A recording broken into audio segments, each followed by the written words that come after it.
Hello दोस्तों, नमस्कार। आपका अपना ऑफिशियल चैनल शुभम संस्कृतम पर आप सभी को स्वागत है।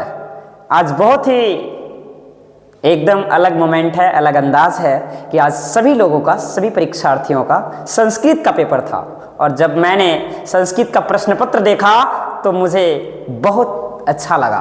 इतना लेवल इजी था, जो भी कुछ मैंने पढ़ाया, जैसा अब मैंने बच्चों का कमेंट सेक्शन में देखा कि सर सारे प्रश्न आपके क्लास नोट्स से थे। तो अभी देखते हैं, कुछ प्रश्नों पे हम लोग बात करते हैं। चलिए जी, तो स्टार्ट करते हैं।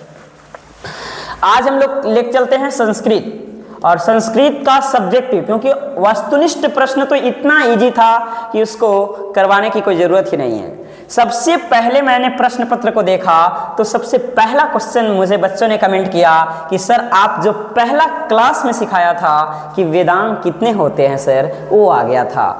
तो वेदांग के बारे में हम लोग जानते हैं, वेदांग कितने होते हैं, है ना।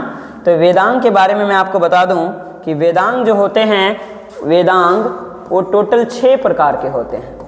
वेदांग जो है वो 6 प्रकार के होते हैं। हाँ, कौन कौन होते हैं तो आप यहाँ पे देखिएगा। शिक्षा, कल्प, व्याकरण, छंद, ज्योतिष और निरुक्त। ये 6 प्रकार का होता है, यही लिखना था आपको, ठीक है। दूसरा क्वेश्चन आया था कि कर्ण के कवच और कुंडल की क्या विशेषता है। तो कवच और कुंडल की विशेषता यह है कि जब तक कर्ण के शरीर में कवच और कुंडल रहेगा तब तक दुनिया की कोई शक्ति कर्ण को हरा नहीं सकता था। यहाँ तक कि हजारों देवता और लाखों राक्षस भी एक साथ मिल जाए फिर कर्ण को नहीं हराया जा सकता था। कवच और कुंडल की विशेषता यही थी। इतना शानदार आया था, डायरेक्ट मैंने क्लास नोट्स में लिखवाया था आपको, है ना।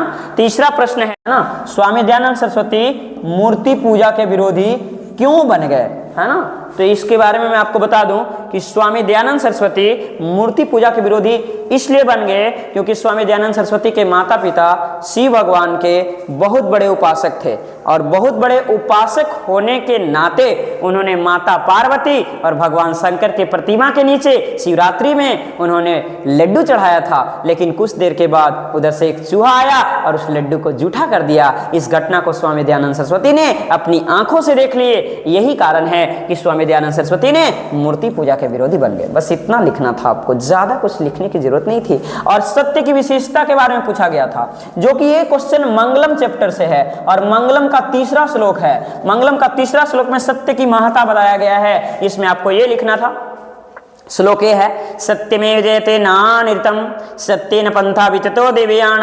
एनाक्रमंतरेस्य ह्याप्त कामा यत्र तत्र सतस्य परम निधानम। इसका मतलब हुआ, जो कि लिखना था आपको, सत्य की जीत होती है। सत्य जीतता है, असत्य नहीं जीतता है। सत्य के रास्ते पर चलने वाले लोग भगवान को प्राप्त कर लेते हैं, रब को प्राप्त कर लेते हैं, क्योंकि उनको पता होता है किसी भी हालात में अंततः सत्य की ही विजय होती है। ये लिखना था। हमारी मातृभूमि से सवाल आया था कि हमारी मातृभूमि कैसी है। तो हमारी मातृभूमि निर्मल और वत्सल है। निर्मल बोले तो निर्मल का मतलब स्वच्छ होता है, और वत्सल का मतलब ममतामयी होता है ना। हमारे भारत में लोग अनेक प्रकार के, भिन्न भिन्न प्रकार के धर्म जाति के लोग बिना किसी प्रकार के भेदभाव किए हुए एकता के भाव को स्वीकार करते हुए रहते हैं। तो ये चीज हो गया। उसके बाद शैक्षणिक संस्कार से सवाल है। 5 प्रकार का होता है। कौन कौन होता है मैं बता देता हूं। पहला है अक्ष आरंभ, जब बच्चा पढ़ना लिखना अक्षर शुरू कर दे तो अक्ष आरंभ। दूसरा है वेद आरंभ, जब बच्चा वेद पढ़ना शुरू करे तो वेद आरंभ। तीसरा है उपनयनम,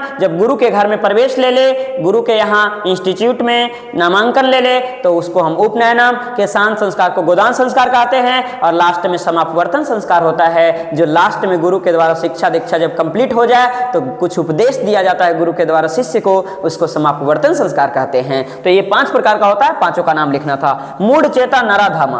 अब बोलोगे सर मूढ़ चेता नराधमा से सवाल आया था, ये कैसे बनेगा। तो बिल्कुल इजी है। अरे भाई, मूढ़ चेता नराधमा किसको कहते हैं सुनिए।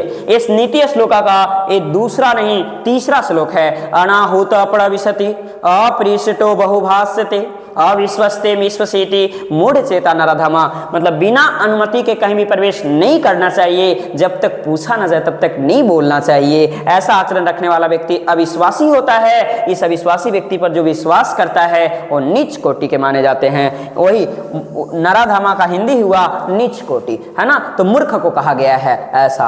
अब हद तो तब हो गई जब सवाल मुझे ये देखने को मिला कि पंडित किसे कहा गया। अरे भाई एकदम डायरेक्ट मैंने आपके नोट कॉपी में नोट करवाया था नीति श्लोका, जो कि पेज नंबर 51 में पढ़ना है। इसका पहला श्लोक है कि यस्य कृत्यं न विगणन्ति शीतम उष्णम भयम रति समृद्धिर समृद्धिर्वा सह वै पंडित उच्यते। इसका मतलब हुआ मित्रों बिना, मतलब कि जिसकी कृति शीतलता, उष्णता, रमणीयता, समृद्धि, असमृद्धि इत्यादि से बाधित नहीं होते, वैसे व्यक्ति पंडित कहलाते हैं। तो ये सारा सवाल अभी तक हमको मिला है, जहां तक मिला है मैंने इसको बताया।